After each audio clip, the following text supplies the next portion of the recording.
of pledge allegiance. Pledge allegiance to the flag of the United States of America and to the republic for which it stands, one nation under God, indivisible, with liberty and justice for all. Roll call. Righty, I have it. All right, Sheila O'Malley and Sonia. Present. Jamie Gracie, Beacon Falls. Rob Przinski, Beacon Falls. Andrew Lyle, Bethlehem. Steve Sorty, Bethlehem. Raymond Rogozinski, Bristol. Merrick Kemet, Cheshire. Here. Dan Bombero, Cheshire. Megan Sloan. Mike Pictionary, Derby. Jane Dunbar. Jane is here. Kevin Tedesco. Dan Norton, Middlebury.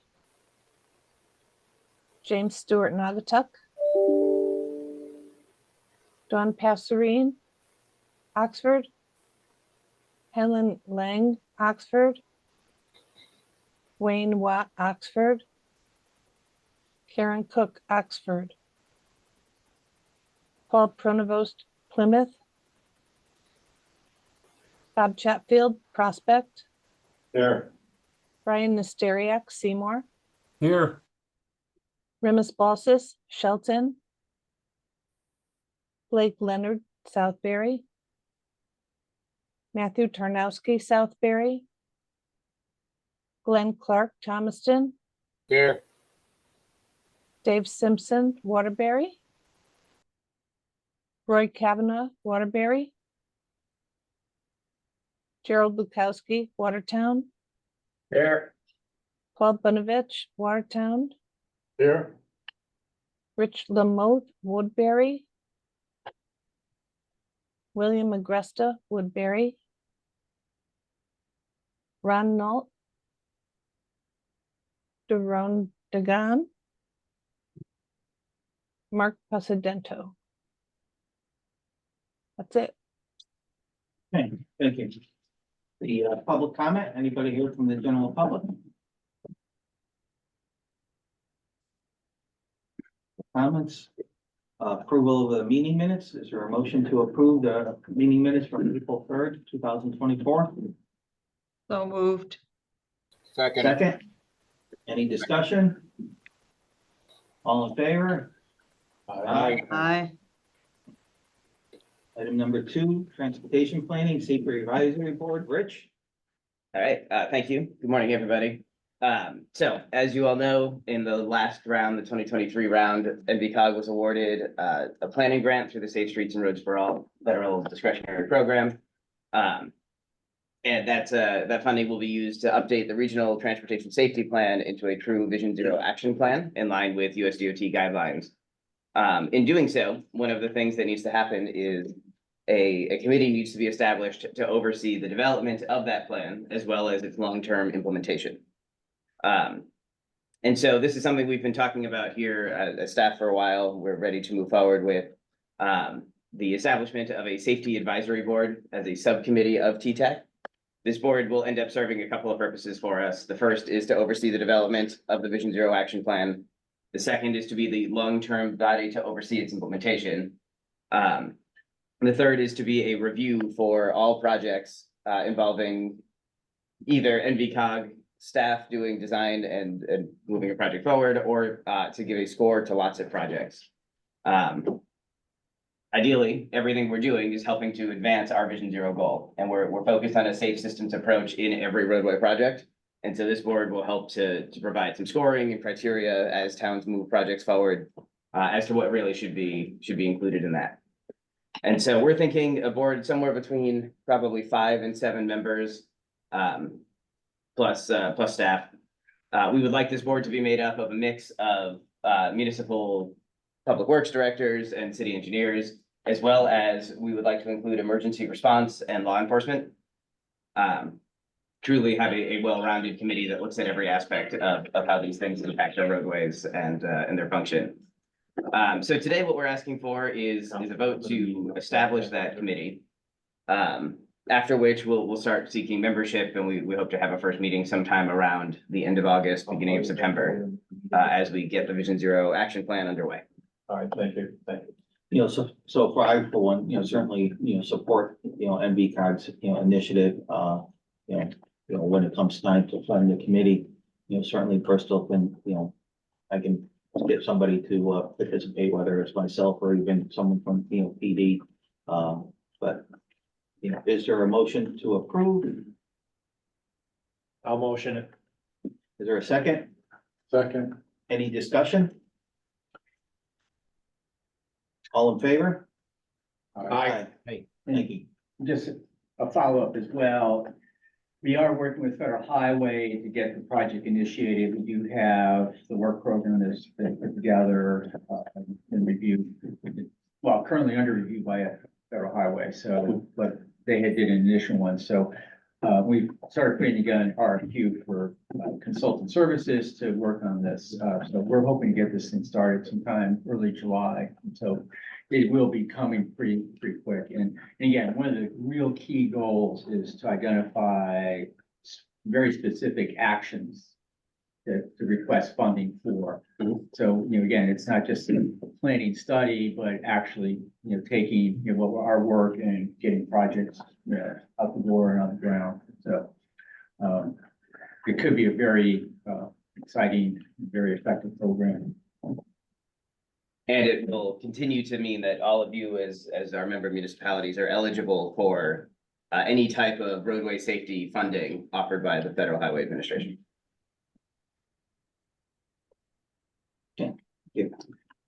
A lots of priority process? All right, so this one is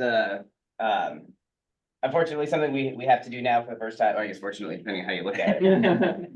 So as you all know, we have been aggressively programming lots of funds into our region at a pace none of the other regions have, but certainly as fast as we possibly can.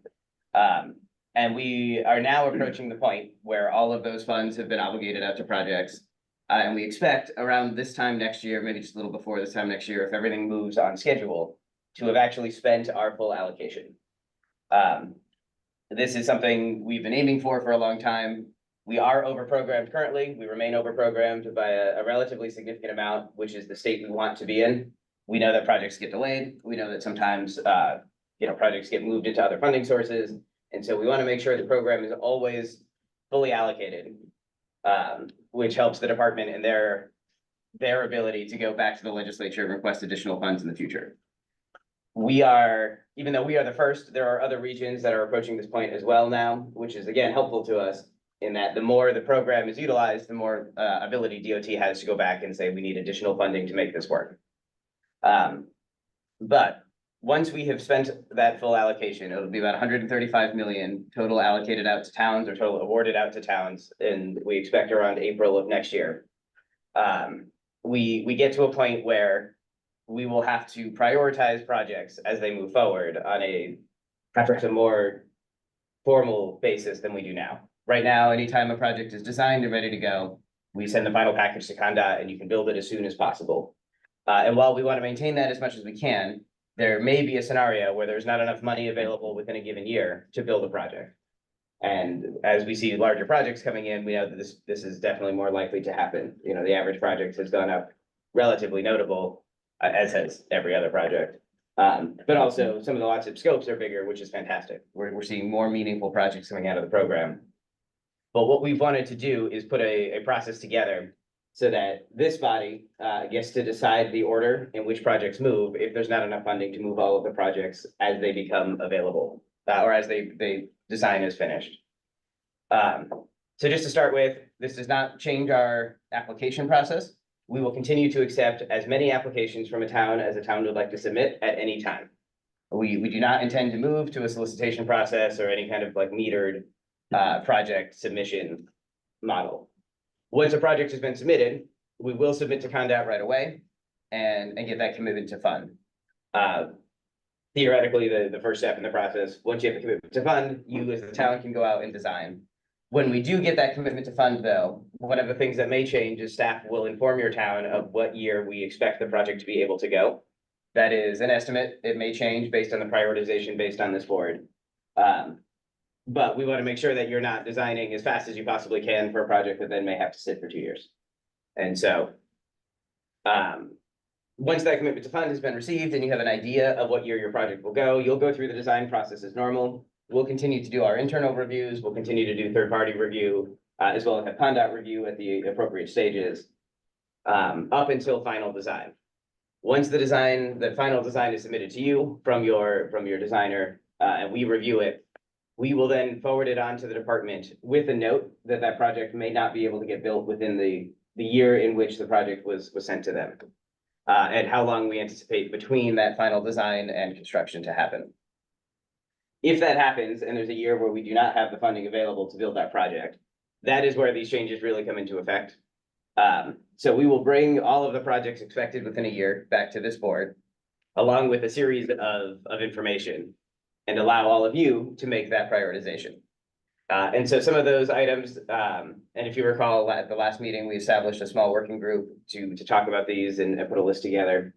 And so some of those items include how much a town has received in lots of funding already, especially compared to what would be their fair share if we were to go to a model like that. We will not be restricting towns to only a certain amount, but if it comes time to prioritize, this board may choose to prioritize towns that have received less out of the program than towns that have received more than what would have been an allocation to them.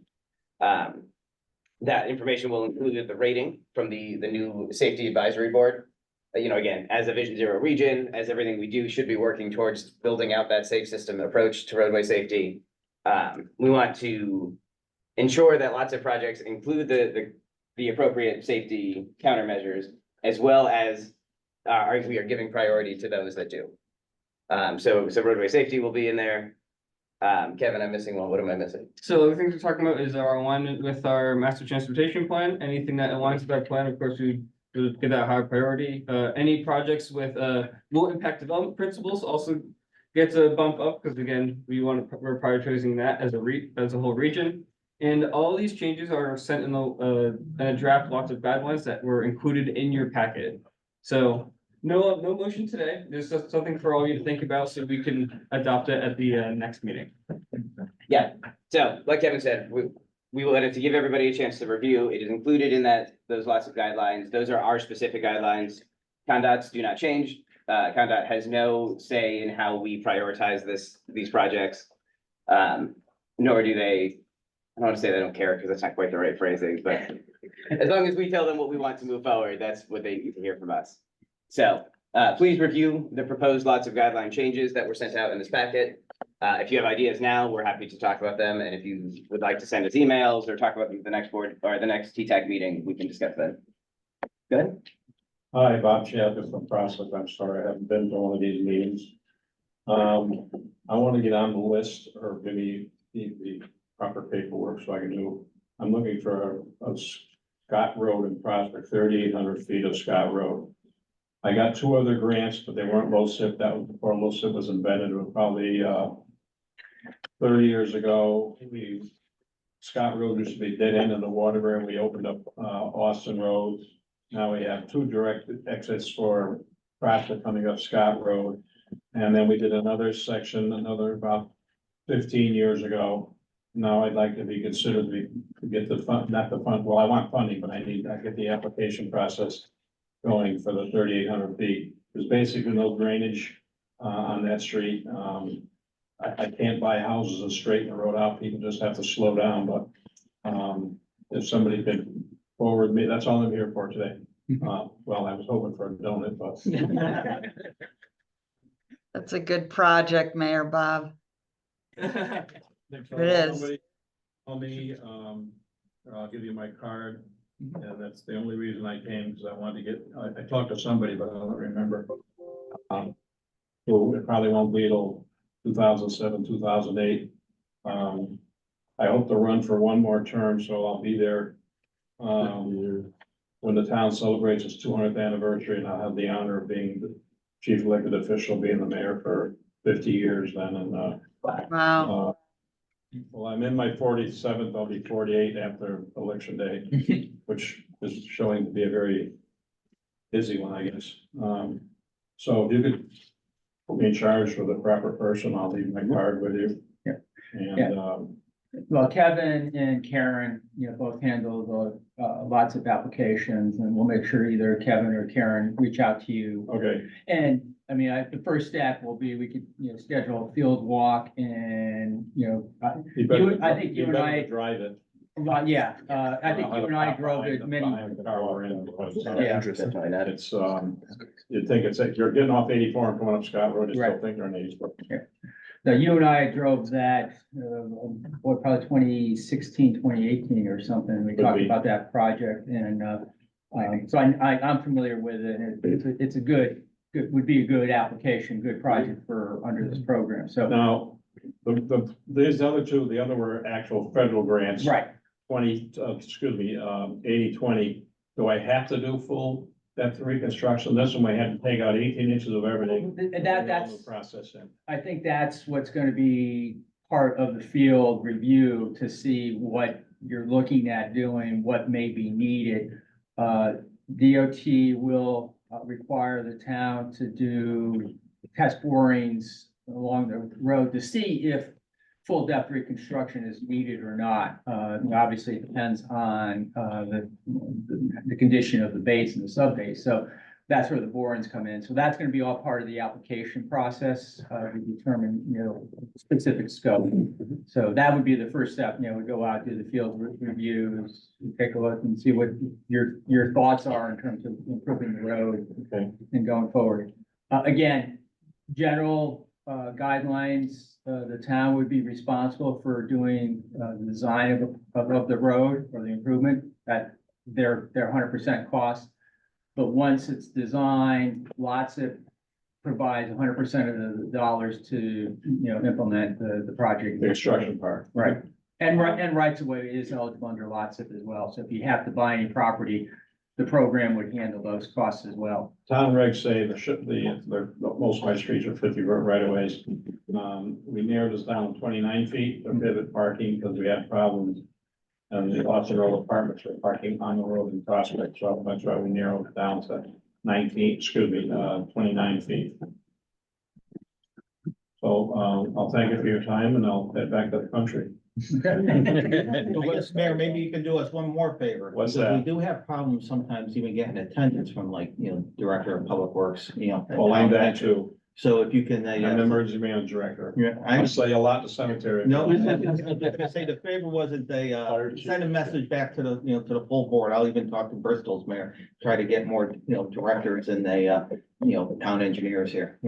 I am not an engineer, but in the charter, Yeah. I'm all the, and Jill just reminded me, I've only been in the fire department 59 years, still active. All right, thank you for your time and I'll wait a call from somebody. Yeah, Thank you. do right away, so. All right, thank you.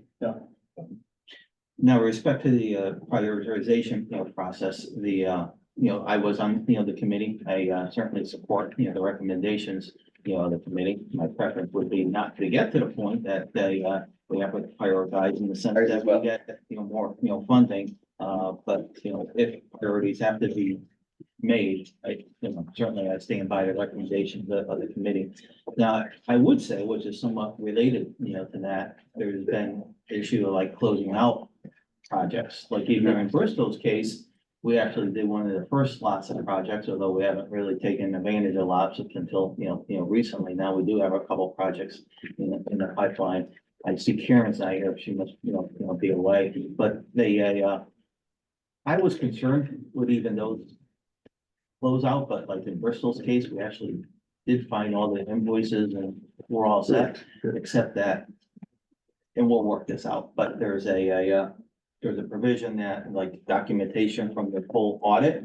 And apparently this project, there was an error in our audit associated with this project. Mhm. So now even our comptroller's office has to go back, like, 5 years ago or whatever, and have like a correction in this, city audit associated with this.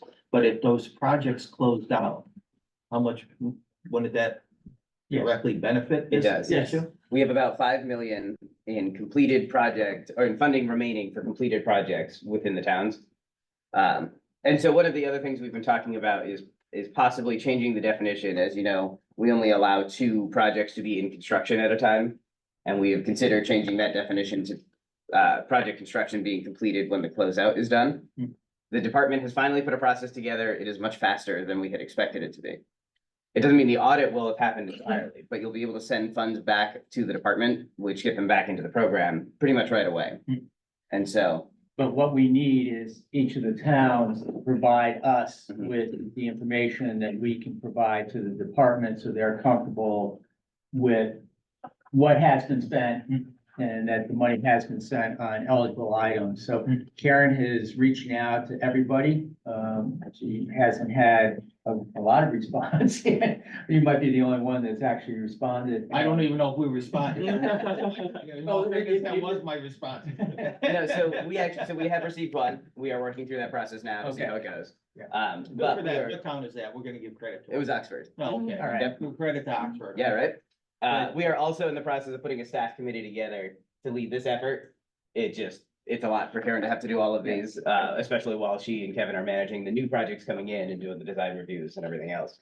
So we're going to have administrative and finance staff, establish a working group internally to us to work with all of you to get that documentation together and close those projects out. Because again, Rich mentioned, I mean, it's $5-6 million, which, almost is like 2 projects. We need to get that money back into the program so we can, reprogram. That's something that you would, think elected officials would get their attention to, if that's, mentioned, yeah. We've tried. You think so? In all fairness, I assume it's all over the board. It can't be like one particular project holding $1 million. No, well, No, it's interesting when you look at how money has been spent. There have been towns that, because again, remember with lots of, you always get 20% extra from the low bid for incidentals and contingencies. Some of the projects have spent almost that entire 20%. Some towns spent none of it.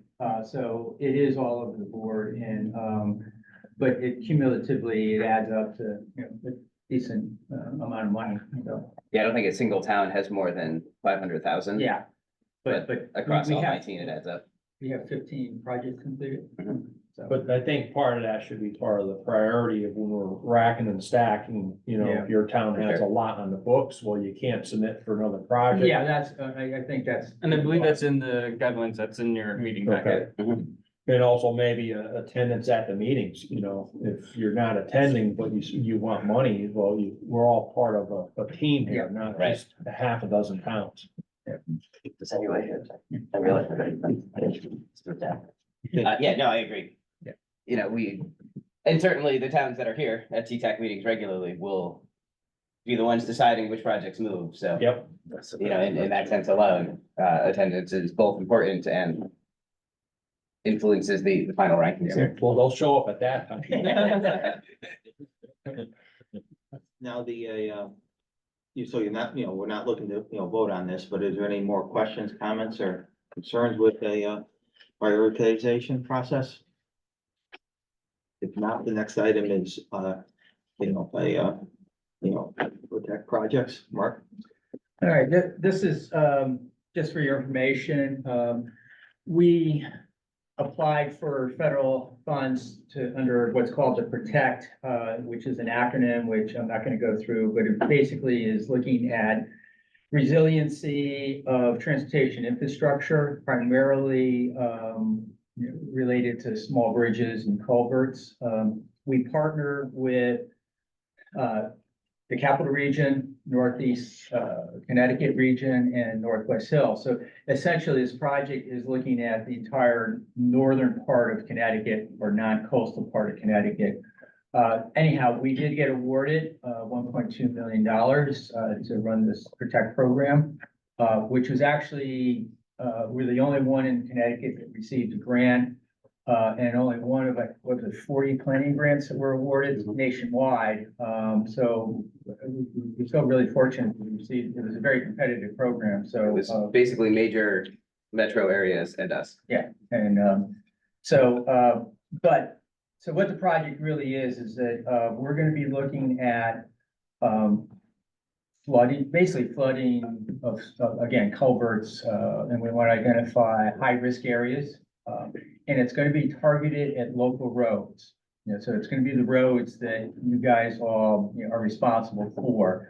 The state has a project, that's gonna be looking at the state asset, but we also felt it was important to look at local assets because, quite honestly, one, a lot of the infrastructure is older, maybe undersized, and is probably much closer to the sources of the flooding, the small inland streams or rivers. So the towns are actually probably experiencing more of a problem than the state is in terms of these types of events. And the reason we really need to look at this is because of climate change, events have become more extreme. So whereas, you may have sized the culvert based on the information that you had 30 years ago, now those events are producing more rain, more runoff, and the systems just can't handle the amount of runoff. So we're going to be taking a very, and this is part of it's going to be, we're going to be talking to everybody in town, but a lot of this is really going to be scientifically or engineering based. We want to go out there and look at the facility, actually do some hydraulic analysis, looking at current rainfall levels, and see whether these facilities actually can handle the amount of runoff that's being generated. So it's going to be, a detailed vulnerability and risk assessment. We want to, evaluate, what are likely outcomes or impacts during a severe weather event. And then the idea is we're going to develop this resilience improvement plan, which is going to be, again, a fairly detailed, specific location of, this bridge or this culvert needs to be improved and identify what needs to be done to, address that and then, put together a, cost estimate, things like that. So, it will generate quite a bit of information and quite a bit of good information. NVCOG put together the application and submitted it. We are serving as the project lead. We're partnering with 3 other COGs. It's basically going to be run out of our office. So, like I said, the total funding was 1.2, mostly for consultant services. Again, it's always hard to estimate how much you're going to need for consultant services, but we're hopeful that that is, more than enough money to hire somebody to do the work we're doing. It's pretty extensive again, because it's the entire northern part of Connecticut. I forget now, I think it was like 96 communities we're looking at, and and there's quite a few river basins that are in those areas. So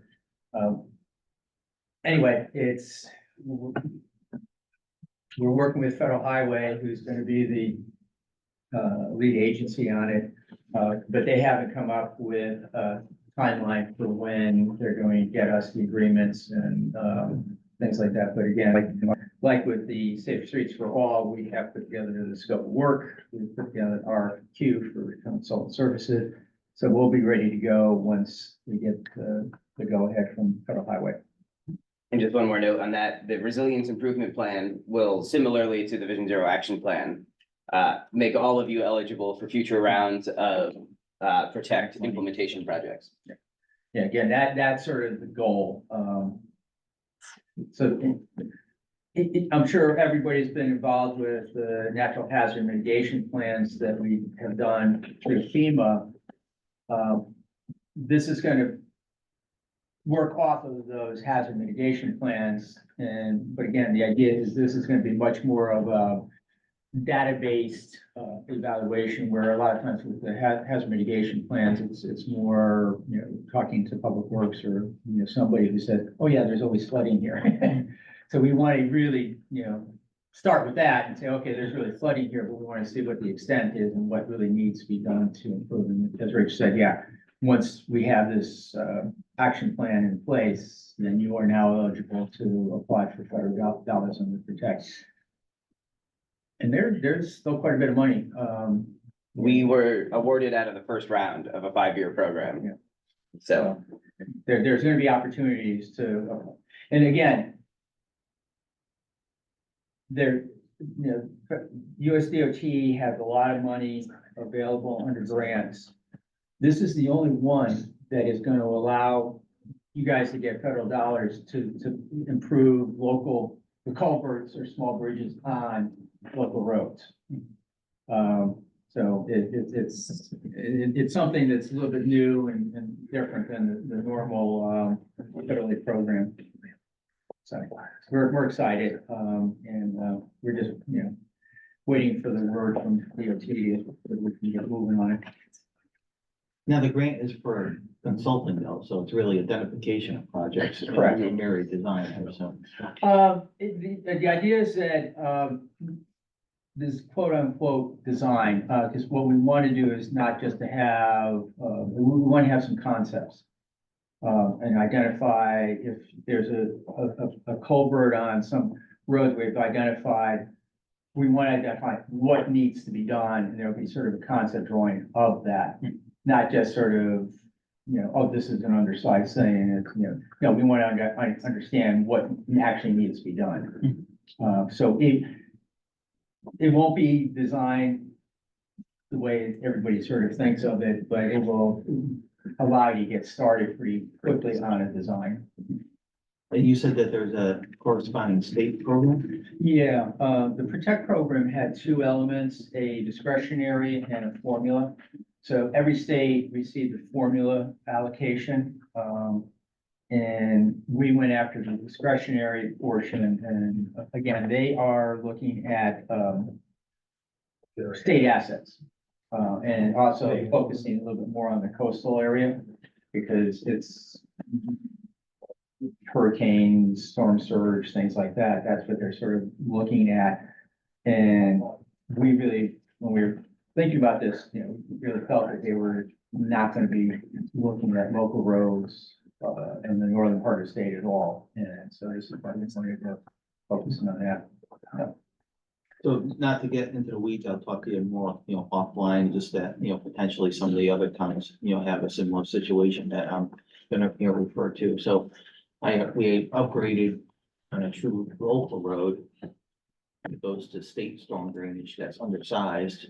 And then even for us, it's even more complicated because then it drains to a railroad and then back into. So maybe I'll email, you know, Yeah, email and- offline, NVCOG. Try to use that email to like re-engage the DOT to actually do something. Yeah. We anticipate,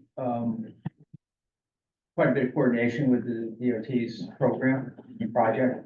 You know, we're not gonna, well, they're doing this and we're doing that, and we're not gonna ever talk. You know, the intent is to, you know, work together and coordinate. It's one thing we don't want to duplicate, you know, obviously work, but we also want to make sure, like what you're saying, that we coordinate and, you know, if we identify a problem on our thing, but it feeds into something that of theirs and they don't identify as a problem, yeah, then there's a disconnect. So we will be working with the department pretty closely. Okay. On Protect project, any discussion comments from the group? So Mark, how would you want us to submit pictures or photos or a map sheet or? Eventually, again, I think the first step we're gonna do, once we get the go-ahead, is meet with each of the towns. Okay. And that'll be where, you know, we'll rely on the town to provide, you know, some of the people who we should be talking to. Because that will be the first step, you know, you know, like you said, you know, well, this is what we know, floods all the time, and this is a problem area. That's gonna be our starting point. And then from there, we'll do the more engineering takeoff, but yeah. We just have to wait until, you know, we Okay. get the go ahead and can initiate. I don't, you know, it could be 6 months before Federal Highway gets, but they are doing webinars, so to get it started and getting a sort of educated as well as well. Okay, So they may be moving a little bit quicker than they did under Safe Streets, because Safe Streets, it was about a year before we got the award and go ahead. So we're hoping they'll be a little bit faster than that. And again, I'm hoping by the end of the year we can get started. thank you. And I think our timeline, I think our estimated timeline is 18 to 24 months. So we're looking at about a 2-year timeline to complete the work. Any other questions or comments? If not, Transportation Alternative Set Aside Program, Mark? Okay, as we've mentioned in recent meetings and through emails and solicitations, DOT is soliciting project proposals for the Transportation Alternative Set Aside Program. This is a drawdown from, federal aid dollars available under the Surface Transportation Program. And under the, Infrastructure Investment Act, the money allocated to TA is actually was greatly increased. So there's quite a bit of money available. So we're working, and the money set aside or allocated to urbanized areas basis, not to MPOs or COG. So we have to work with our region as part of the Bridgeport-Stanford TMA. We're also very small part with Hartford, and then we're a separate Waterbury urban area. So we sort of have to look at 3 areas. Although we're also part of New Haven, but very small part. So anyway, the funding allocation for the next 5 years for Bridgeport-Stanford is 11.2 million. For the other urbans, which includes Waterbury, it's about 6.9. We did send out solicitation requests. And we've worked with Bridgeport-Stanford area, which is the MetroCog region, and Bridgeport and WestCog and Stanford. And we put together, it's got to be a competitive ranking process, and we met and we developed a evaluation criteria form. We ranked our projects. We met several times to go over, each region's priorities. This is the ranking we came up for the Bridgeport-Stanford TMA. The number 1 was East Main Street, pedestrian safety improvements in Stanford. The second one was the Naugatuck River Greenway extension in Ansonia. This would take it pretty much close to downtown Ansonia up to Wakely Avenue, Nolan Field, right near Route 8. And then Park Avenue, streetscape improvements in Bridgeport.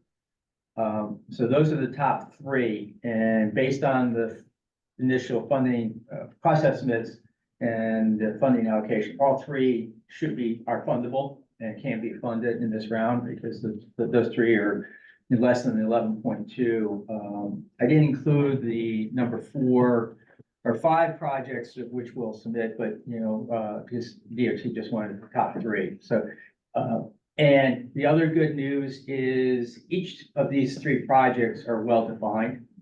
And Stanford is a continuation of a program that they've already implemented.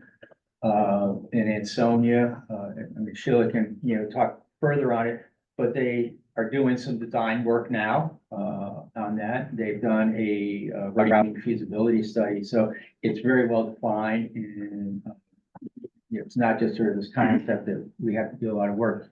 Same thing with Bridgeport, that streetscape improvements and a continuation of one that they've already started. So we feel these are really 3 good projects because they, once the awards are made, they can proceed pretty quickly. We're still working on trying to identify projects in the Waterbury urban area. And so again, we've received only 1 request so far from Prospect. 2 maybe. Okay, So, just to throw out real quick before we move on to Waterbury, for Bridgeport-Stanford, based on the amount of funding available, technically the 4th project will also move forward, be able to be funded. That is a project around a school in Fairfield. Yeah. But for Waterbury, for the other urban area, We did receive one project from Prospect, which is about 1.8 million to do some additional sidewalk work, connecting a park and an elementary school along Route 69. We've also been contacted by NVCOG, who wants to use some TA funds to study the potential of an east-west connection trail, ultimately between the Farmington Canal at some point. And, Empire State Trail. yeah, exactly. That's, is in, just, which are, Basically at the New York Yeah, Danbury the line town is on the on there. Maybrook, Yeah. what used to be the Maybrook rail line. So, those are the only two we had so far for the Waterbury area. You know, of course, I think we would rank them in that order. Theoretically, this is gonna be an interesting one for us. We are now a TMA. The Waterbury area was designated as a transportation management area by the Federal Highway Administration. But we're still a small urban, so we're not sub-allocated. And so we theoretically get to choose our own projects, or tell DOT which projects we are choosing. But we don't control all of the funds, so we're gonna figure out how that works.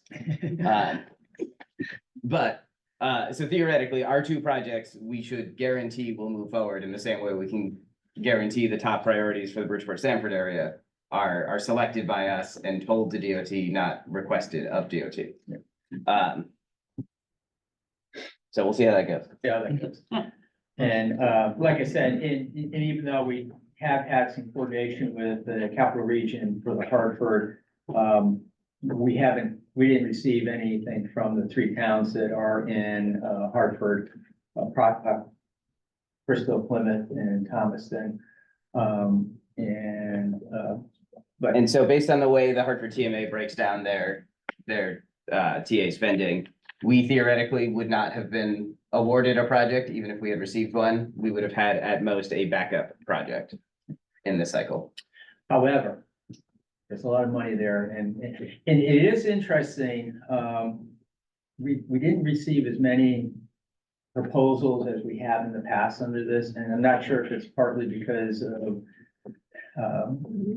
sort of people having so much going on that, you know, it's, they just sort of were fatigued by all the grant applications or not, but, even the Hartford, I can't imagine that they're actually going to, I think the Hartford, TMA is like 14 million, something like that. 12.5. 12.5, okay, which is a good, again, a lot of money, so I think they're gonna be having a hard time, actually allocating that full amount, so, like Rich said, even though this round, our towns would have been considered backups, you never know, but.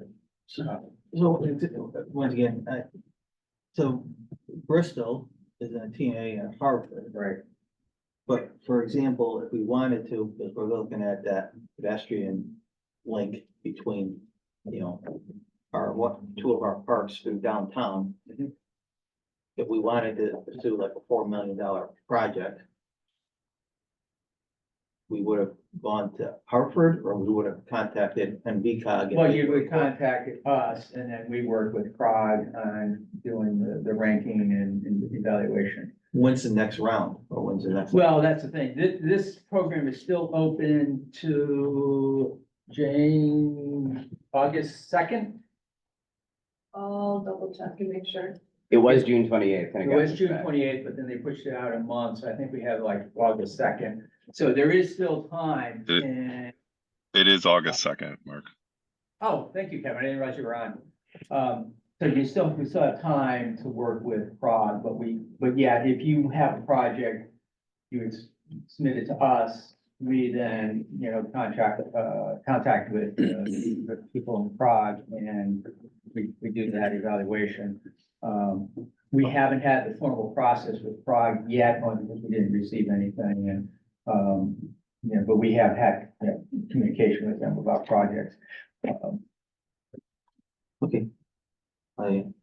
And So I'll talk offline, on that. oh, yeah, definitely. And like I said, we're gonna present the ranking for the Bridgeport TMA to our board and at the June meeting, just to get an endorsement. So we're just asking. And Waterbury. Oh, we're gonna do Waterbury as well. Okay. Need a And- motion? Do you need a motion? Cool. Thank you, Sheila. I'll make a motion. Is there a second? All, any discussion? All in favor? Motion passes. Thank you. And again, even if there's a last minute, in the Woodbury, let us know and we will, work with you. Next item, complete streets.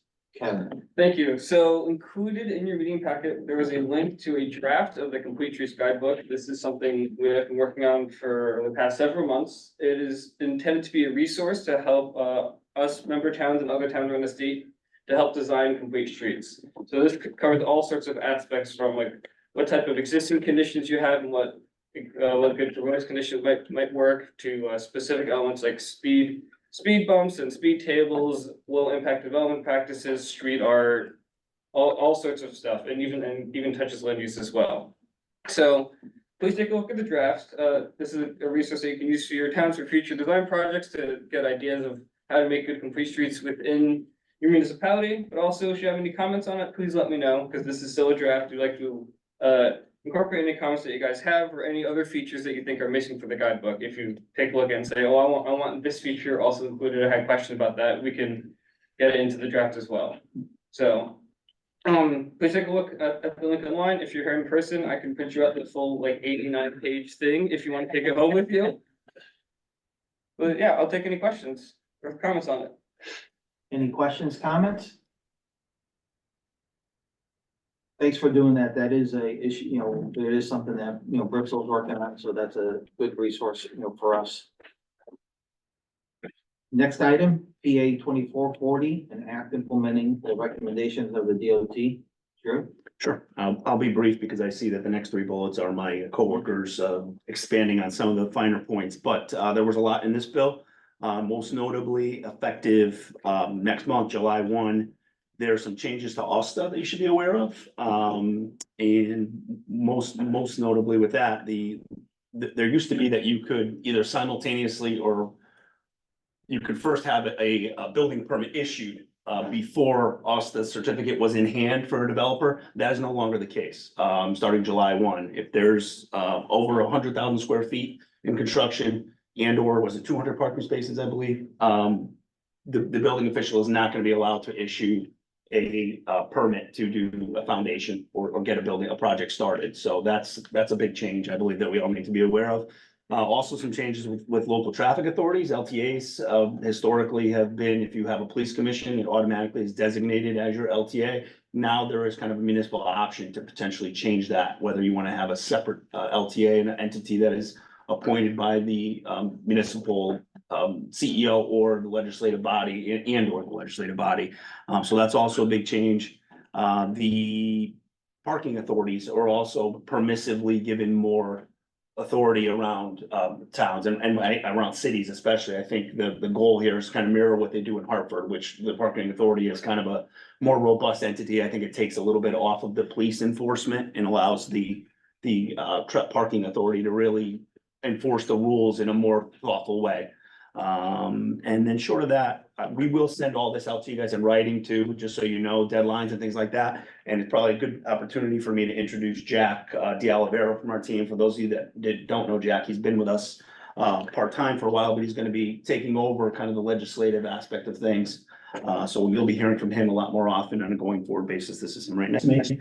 And I'm gonna kick it to the next three bullets, and then we have one smaller legislative update in a couple minutes. So we'll, quick, OSTA, you just said is, if I understood it correctly, what you just said is they changed some of the laws for OSTA, the requirements where local building officials can't issue a building permit until a OSTA certificate is issued. Honestly, I always thought that was the way, and quite frankly, I've been in meetings with state senators, mayors, LTAs, and I guess that surprises me because that was always the way. That was actually a big issue, within the last 6 months, in Bristol. Quite frankly, some of our, and the issue is that honestly, and to a certain extent, I understand why OSTA won't take an application until you have local approval. Right. But then OSTA will tell you, sometimes it takes 6 months. It's, you know, definitely a developing communities have expressed, you know, concern, yeah. I think a lot of times what was happening, we're seeing this is that the zoning boards were passing contingent upon us approval, but then sometimes you get a shovel in the ground, I think. So I think this just kind of codifies that, and correct me if I'm wrong, you guys are more Yeah, familiar than I am. I'm not sure if it was explicitly stated in the legislation, but yeah, there were times where, No, there was definitely time. yeah, I'm not talking- where, you know, the town would issue a CO without the improvements actually in place. And so I think this was just trying to make it very clear that you cannot do that until, you know, you get that, you know, stuff, in place.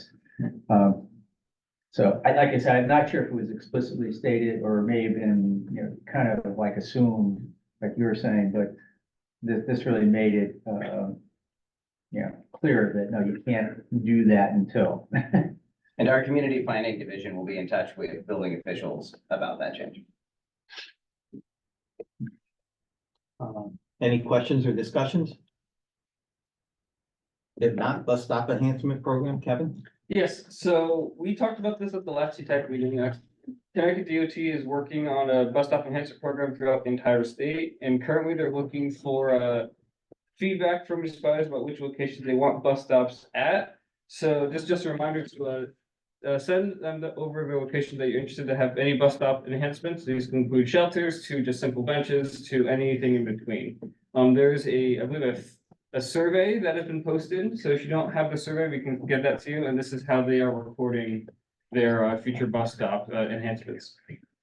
So this is particularly relevant under PA 2440. One of the biggest changes, as far as we're concerned in that bill, which included a ton, was previously bus stops could not have advertising if they were within the state right of way. And for towns that do it, advertising is typically how bus stop maintenance is paid for. And so that has changed. You can now advertise on any bus stop, whether in or out of the state right of way, which should make it a lot easier for towns to be able to pay for maintenance on those sites. There had been some discussion, I don't know if it's still moving forward at DOT, about potentially regionalizing maintenance contracts with the COGs. And so we'll see how that goes, but in the meantime, it at least allows all of you in your communities to advertise on any site shelter, on any shelter site that you would like to help offset the cost of maintaining that location. As far as the program itself goes, we did, you know, in Bristol, you know, contacted DOT in this. They were very helpful. We had a couple meetings. Transportation committee in Bristol, we forwarded them, you know, recommendations which were approved. And you know, we submitted paperwork, you know, online documentation to upgrade like 5, you know, bus stops. And so it was a very easy process, and DOT was very helpful. Yeah, they're spending 20 million over 5 years. They're upgrading about 1,000 total sites.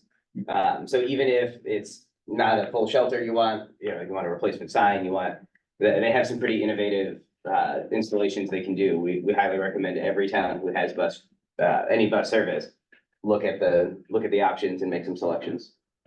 One of the things that really made us move it along is because meetings is, you know, with the DOT, they didn't say it was the sole prioritization or anything like that, but they did say that again, everything else, there's a finite amount of resources, and the sooner you get the paper, the sooner the better off you are, so. Yeah. Is there a website or anything that you could go to fill it out? I Yes. believe so, but we can send you the link. Yeah, we'll get it to you. Yeah, ask for as many as you can. It's hard, but We asked for, and they provided like what's the ridership, and you can tell that they kept track of it, so we asked, in effect, I wanted to know what were the busiest, you know, bus stops, and they provided, you know, data on what the busiest, you know, bus stops were. We asked for 5, you know, like honestly, we didn't want to be, you know, pigs, you know, about it, and you look at some of our bus stops, it was so minimal that to me, it didn't make sense to ask for a whole bus shelter. But they'll talk to you also, it's not just shelters, it's other, you know, it's any amendments at the bus stop. Yeah, and that's something I want to stress to this program. This isn't a bus shelter program. This is a bus stop program. So it includes anything from a shelter to like just a new sign or a bench. Any questions, comments? If not, 2022 Vision Zero report from municipalities, Rich? Yeah, so several weeks ago, we published our first of the annual Vision Zero progress reports. One of the commitments that was made when the NVCOG board adopted the Vision Zero goal in 2022 was for us to do annual reporting, both of existing conditions and of progress. So we posted that 2022 report for the full region. We, in the process, did develop individual reports for each municipality. Those we have not posted to the NVCOG website and don't plan to do so. But they are available for all of you if you would like it for your town. They include some of your crash hotspots, all of the crash statistics within your town, particularly focused on serious injuries and fatalities. I do want to throw out, because I know this is always a concern, especially for elected officials, but probably for this group as well, that this information does not open you to additional liability. Under Title 23 of the Code of Federal Regulations, data collected in this manner for planning is exempted from court proceedings. And so just because it's out there and it's written down does not mean that it is now an additional liability for you. So we encourage everybody, please contact Christian if you want to get a copy of it. We're happy to talk about how we came up with that data and some recommendations on how to address some of those hotspots. But we will prepare these every year. And for towns that would like them, we again strongly encourage you to take them and work with them and share them if you would like to. Okay. Any questions or comments? If not, next item, noise cameras. Thank you, Mr. Chairman. Good morning, everyone. At our last TTAC meeting in April, I discussed the postal requirements, the guidelines that came out for automatic traffic enforcement safety devices, ATSDs, which monitor overspeeding and those that run red lights. Today, I want to discuss automated enforcement of noise. The House passed a bill, HB 5524, which was the bond bill, but included in this bond bill were 6 sections that granted municipalities the ability to enforce noise violations. And there was concerns about people who drive all over the state, either with modifications to their mufflers or loud stereos blaring, and it's become incessant all across the state. So in the bond bill was passed, 5 sections dealt with noise violations and how municipalities can address this. So it authorizes the usage of noise cameras to enforce vehicle noise violations. It states that municipalities need to adopt an ordinance which specifies the violation, which is put at above 80 decibels. 80 decibels is about the sound of a vacuum cleaner or a welding device. So the sections of the bill also explain how to go about getting vendors, how to collect data, what the violations will be. The first violation will be a written warning. The second violation will be a $100 fine. Subsequent violations will be $250 fines and other things that will allow us to be able to reduce or penalize violations from noises from vehicles. There are exceptions. Horns are exempted. Horns of vehicles are exempted. So the requirements that are put forth in the bill are much less cumbersome than what we saw in ATSDs. So we want to encourage any of our municipalities that are having these kind of issues and are interested in putting up noise cameras to reach out to any member of staff here. We'll be more than willing to assist, to provide guidance, to help put these in place in our municipalities. This is, are there any parts of the country or communities that this is in place and it's actually working from a technology perspective? Yes, so I don't know about everywhere. I know there are places in California and in Virginia that are doing this. Because I just set up a conference room and the camera tracks noise. And that, let alone that intersection there. No, it's pretty crazy what the technology can do, because not only does it measures the total volume, the length, and then the direction it's coming from to pinpoint which vehicle it is. It's terrifying, but useful if it's something you want to enforce. Any questions or? Not, thank you. The legislative update, Drew? Sure, just gonna touch on two things quickly. Number one, Public Act 24-9 will require railroad company vegetation management plans to be consistent with those in Massachusetts, or adopting kind of the Massachusetts regs related to that. And again, Jack and or I will be sending out an update with specifics on that. And then the Department of Motor Vehicles bill, which is Public Act 24-20. Couple things to be aware of in that. I know, there's this potential shift to electric vehicles for municipal fleets, but also obviously you're seeing them in passenger vehicles as well. So they made a couple changes to weight allowances for vehicles that can go on parkways and things like that, mostly on the residential side or the passenger side to account for this Rivian truck that's very popular. It's, 50 pounds heavier than what the current regs were. So minor there. The only other one that I thought might be relevant to some of your communities, probably the more rural ones, certainly along the shoreline, I think this would be relevant.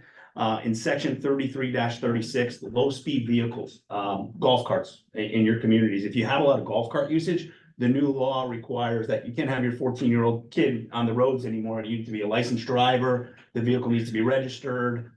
So again, probably more relevant along the shoreline or in little lake communities or camp communities, but for some of your more rural spots, that certainly could be something that you want to flag. And then short of that, everything else was essentially in the DOT bill that I think will be relevant to this group. But again, Jack and I will send you out some details with links so you can do a deeper dive, and certainly let us know if you have any questions. Any questions on legislative update? Not environmental planning, sustainable material management grant program findings. Christine? Yes, thank you. So it's the moment you've all been waiting for. It's been a long year and a half of our sustainable materials management or our trash reduction pilot programs. Just as a reminder, NVCOG, starting in 2022, has been supporting 4 communities, Ansonia, Seymour, Woodbury, and Middlebury, throughout these pilot programs, where we looked at and tried to implement principles of unit-based pricing, also known as pay-as-you-throw, and food scrap collection. So now that they're complete, you have an extremely long and detailed memo in your packet. It's like 7 pages, some light reading before bedtime. I don't want to go through all that today. I'll be respectful of your time. If you just go to the next slide. So here are some of the very big picture takeaways, but I'm happy to answer more specific questions. So one big lesson learned is that the way Deep designed these grants was a voluntary pilot, so nothing was mandated, and the unit-based pricing pilot didn't have pricing. Nobody paid for bags. That was very confusing to people. And so when it came time to plan for permanence, and then all of a sudden people despite all of the education we tried to do, all of a sudden it clicked that we would be charging for bags. People were confused and upset. So this sort of pilot doesn't really lend itself very well to a voluntary system where you don't actually pay in the pay-as-you-throw. It's very confusing to people. So if it's done again, we would recommend structuring it differently. The next thing we learned is that people like and understand food scrap separation. Their grandmothers and grandfathers did it, their parents did it in some cases. It's more palatable to them. They get it. It's easier to wrap their minds around than UBP. However, unit-based pricing is really what makes the finances work. And so pairing the two of them together is important if you want a financially sustainable model. So that's an ongoing challenge we're going to have to grapple with. Next finding is that bringing a program like this to your community that involves individual behavior change is bound to be controversial. You absolutely need a strong base of support, both from municipal staff and political leaders, and from hopefully one or more than one group of resident champions, people in the community, perhaps an existing sustainability group, or, Woodbury's case, it could be a group of citizens they put together specifically for this purpose, but you need champions in the community to support this. It's a pilot program, so you don't have to be 100% on board, from the beginning. You want to learn, you want to get that information and feedback, but equivocating once you hear that residents may not like it or something, and then kind of backing off from the program a little bit, that's a recipe for disaster. You have to be committed for the full pilot period for, success. And then finally, Woodbury is, of the 4 communities, Woodbury is the one that decided to move to a permanent model. And they had a really, really successful setup where about, I would say maybe 2 to 3 months before the Board of Selectmen voted on whether to make this permanent, they put together an ad hoc waste advisory committee. It was made up of citizens. Many of them served on other boards of commissions like the Finance Board or the Planning Commission, Conservation Commission. And they met like every other week, and they got intense education. They really dug into the financials. And it was ultimately them that wrote this long report with the recommendation that said, we looked into all this. They visited transfer stations that had these models going on. They spoke with experts. They did the work and made the recommendation ultimately. And so when the Board of Selectmen came time to vote, they felt very confident. So this is a model we'd like to see replicated if another pilot program happens. And Desiree, if you could just go to the next slide. Thank you. Oh, I'm so sorry. Thanks, Kevin. So all that being said, those are the big takeaways. I know it's a super long memo. If you have any questions, I'm happy to answer them. And, we'd like this month in a couple weeks to put this before the full board, let them know our findings, and put a nice bow on this program and send it away. So I'm happy to answer any questions you may have, or if you think there's anything missing from the memo we should clarify before it goes before the full board, we'd love to hear from you. Thank you. In Bristol, we're investigating a pilot program, really just to have a organic waste, collection at a location for people to voluntarily, put materials in, and we're doing that. We're looking at doing it in conjunction with Covington. But any questions on the presentation? Thank you. If not, Kennytown Dam. Thank you. So just a really quick update on Kennytown. So the most big and visible thing that's happened in the last couple months is EPA has gotten underway doing sediment testing in the Naugatuck River up and downstream of the dam and in Coe Pond. So the picture on the left there is the drilling rig that they're using to test to do borings and bring up sediment to test. The one on the left is in Coe Pond. The one on the right is sort of the access that they created to get into the Naugatuck River above Kennytown Dam. They've also been working on a hazardous building materials assessment that was completed last week. They still have a couple weeks left in the field, so if you drive up and down Route 8, you might notice this rig in the river above the dam. And all of this is being conducted under an EPA targeted brownfield assessment program that is basically going to give us all the information we need to design the dam removal and understand what we can and can't do with the sediments. There's awful lot of sediments built up in both Coe Pond and behind Kennytown Dam. In some sections they're actually getting over 20 feet of sediment, so it's a lot of material to deal with once the dam is removed. Before they got out in the field, we did some public outreach where we did some door knocking in Ansonia, specifically around Coe Pond and around the North 4th Street neighborhood. Basically, letting people know that they're going to see heavy equipment out there, letting them know what the project to remove Kennytown Dam is all about and what impact that might have to them, and really inviting them into the process of the design that's going to start later on this year. So, that's sort of the most visible thing. We also had a survey team out there, and they're wrapping up the property survey that's going to be used for our due diligence and for the acquisition by the Brownfield Land Bank. So that's wrapping up this week. We should have that survey soon. And we're continuing to work on solutions to the safety issues at Copon Dam. So we've met with the agencies, and we're developing a plan to lower the water level in Copond to mitigate the immediate safety risk. We also met with Connecticut DOT, who along with FERC are doing regular inspections of the dam, and also inspecting it after heavy rain events to make sure that it's not impacting the rail, which is directly adjacent to it. And DOT is also investigating real-time water level monitoring so that if the water level did suddenly increase or decrease, indicating an issue, that someone would be alerted, and we can stop trains from running, and go out there and investigate.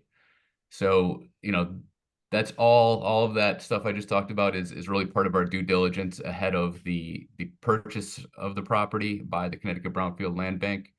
But we're also, sort of moving ahead with the design of the dam removal, and we're hoping to have an engineer on board by the end of the summer to begin that process. So, we're moving full steam ahead despite all of the obstacles we've encountered. So, happy to answer any questions, or anytime you can give me a call if you have questions about the project. Thank you for the update. Any questions?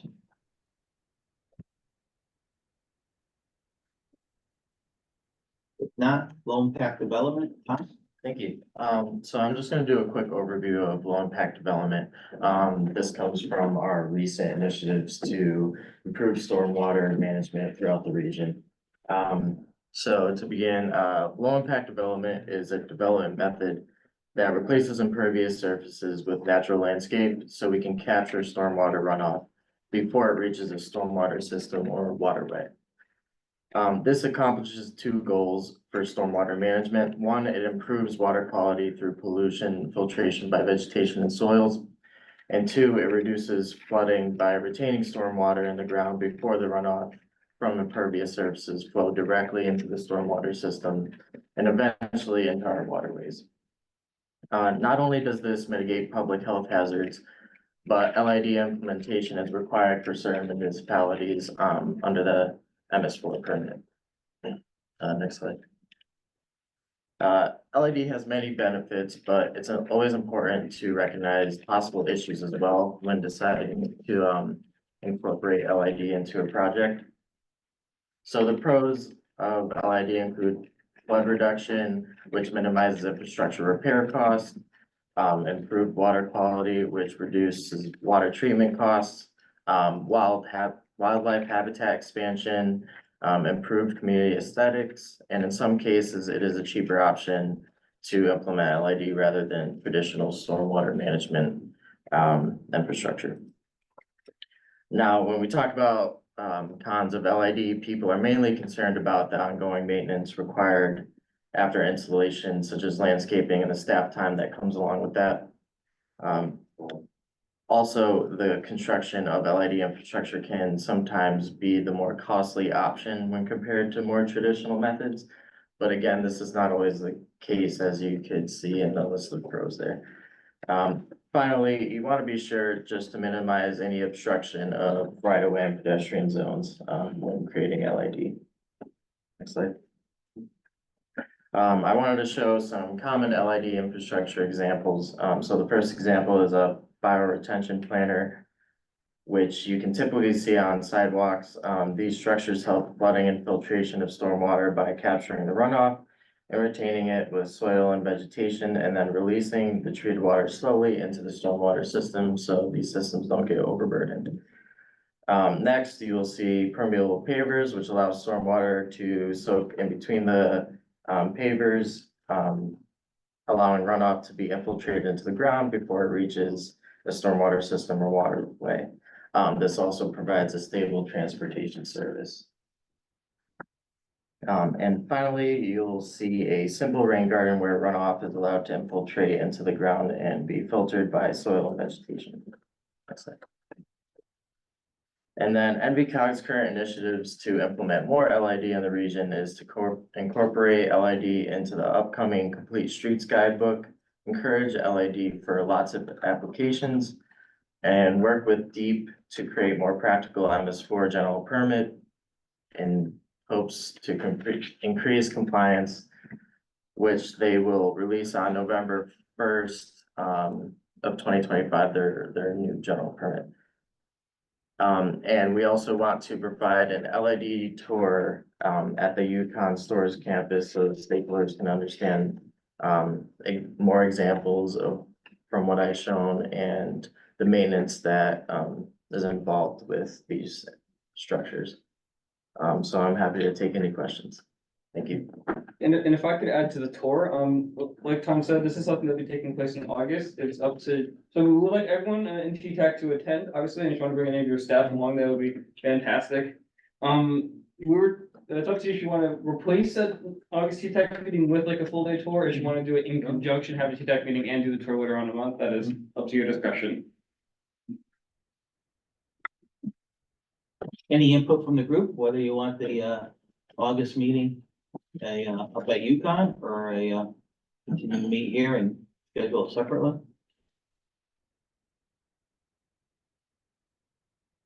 I would suggest that we just keep it here, you know, we have a hard time with attendance already. Yeah. It would be great to get the Yukon, but.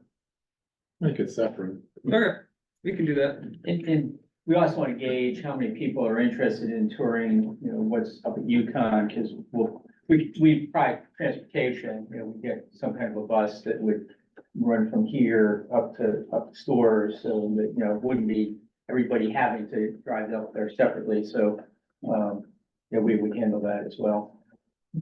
Yeah, we'll be sending an email out about it once we get a solid date, so we can plan accordingly. Thank you. Any questions on low impact development? Can I just suggest if people are interested in looking at these measures closer to home, Main Street Derby right now has both extensive use of permeable pavers and rain garden. It's under construction. Be careful there, but these are good examples of what was just discussed. Yeah, and we're very proactive in getting those elements into the design of the 34 reconstruction.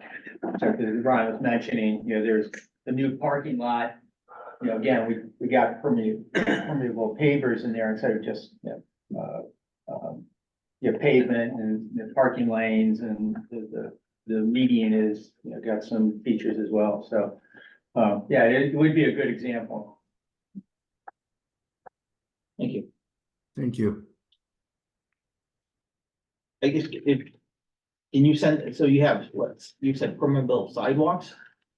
What pavers? Yeah, permanent payments. Can you Parking lanes and a parking lot.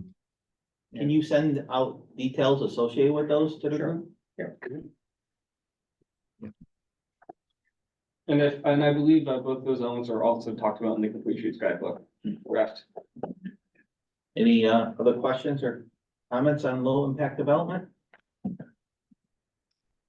Any other comments, period, or anything, new items any committee member wants to bring up? If not, thank you for attending. Is there a motion to adjourn? First. Second. All in favor? Aye, Aye. All right. Okay, Any thank you. opposed? No, we'll stay here. aye, thank you. Thank you. Thanks, everybody.